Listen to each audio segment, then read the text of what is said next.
Welcome back to State of the Union. I'm Jake Tapper. Refugees from Ukraine are flooding over the borders into other parts of Europe, even as humanitarian corridors across Ukraine crumble. An increase in fighting as President Zelensky asks lawmakers in Congress for more help in fighting Russia.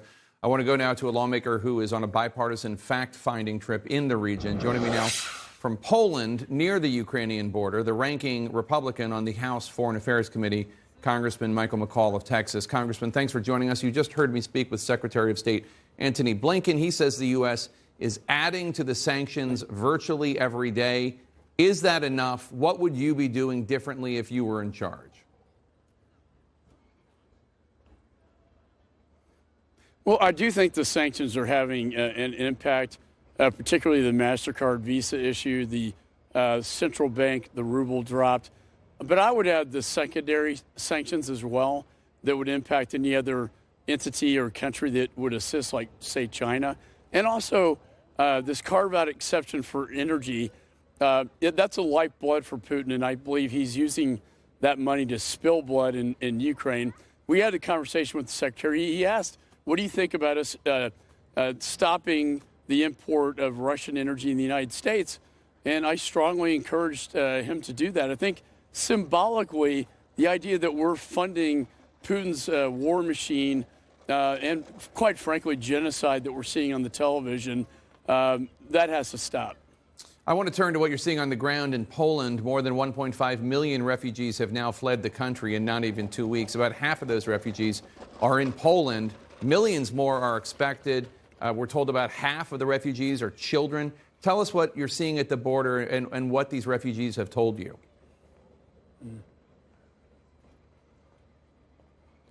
Jake, it's a very emotional moment. A lot of the members were actually in tears to see these, these mothers and their children and their fathers and husbands have to go back to fight this war against Putin.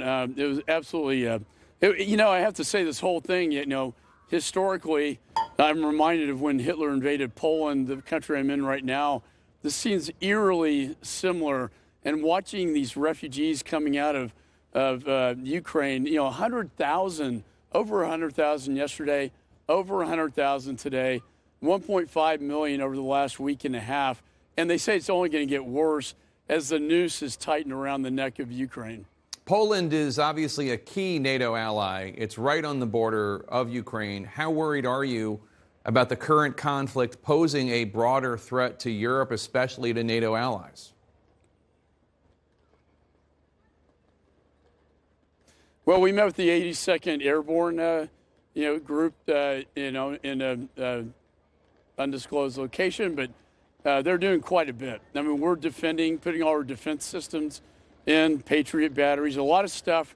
I don't think Putin would make that miscalculation. At least you would hope not. We do worry about short tactical nuclear if he gets too desperate. I would say Georgia, Moldova are probably more vulnerable because they aren't in the NATO club, if you will. But our forces that we've moved from Germany now to Poland have really fortified Poland. And I really give the people of Poland and the government so much praise for taking in these refugees and taking care of them, and our NATO allies for coming together strong. This is going to be very helpful in this effort. You're in Europe right now. You're talking with U.S. allies. Your fellow Republican Mitt Romney said on this show last week that President Biden has done, quote, extraordinarily well bringing NATO allies together. Do you agree? Are NATO allies in lockstep?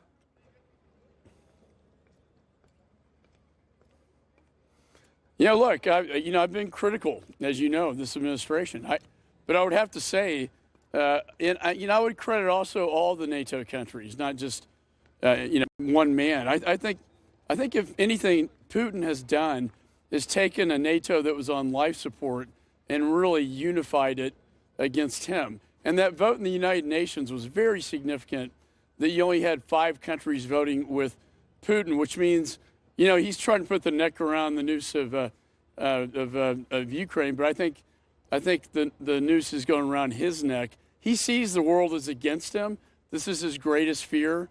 And lastly, Jake, again, going back to lethal aid, this is what we hear on the ground from the Ukrainians. we need more lethal aid. We met with the governor of Lviv, which is that border town, from Ukraine and Poland. And we heard it from Zelensky yesterday. I need more lethal weapons, more weapons to protect my airspace. That would mean the aircraft, that would mean the drones, and that would mean the surface-to-air missiles. You're in Poland right now, and there's this talk of the U.S. giving U.S. fighter jets to Poland, and then Poland can give its Russian-made jets to Ukraine. The Ukrainian pilots know how to use those better. Is that deal going to happen?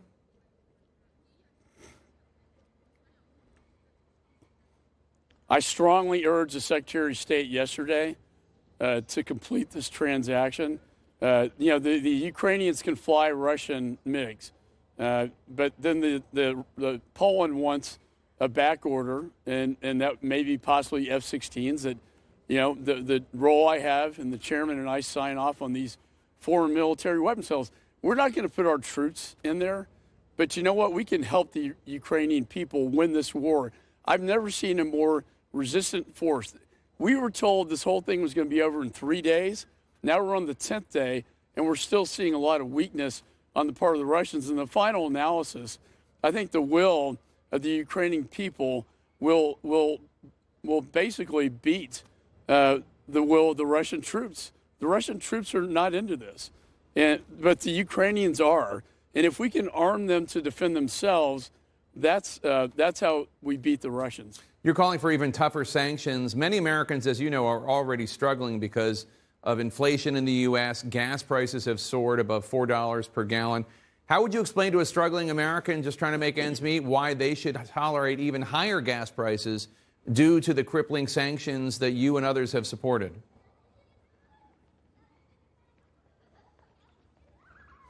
Because there's too much at stake here. And, we saw it on the ground. Again, the images I saw today are very reminiscent of, the 1940s. It was really heartbreaking and left quite an impression on the members.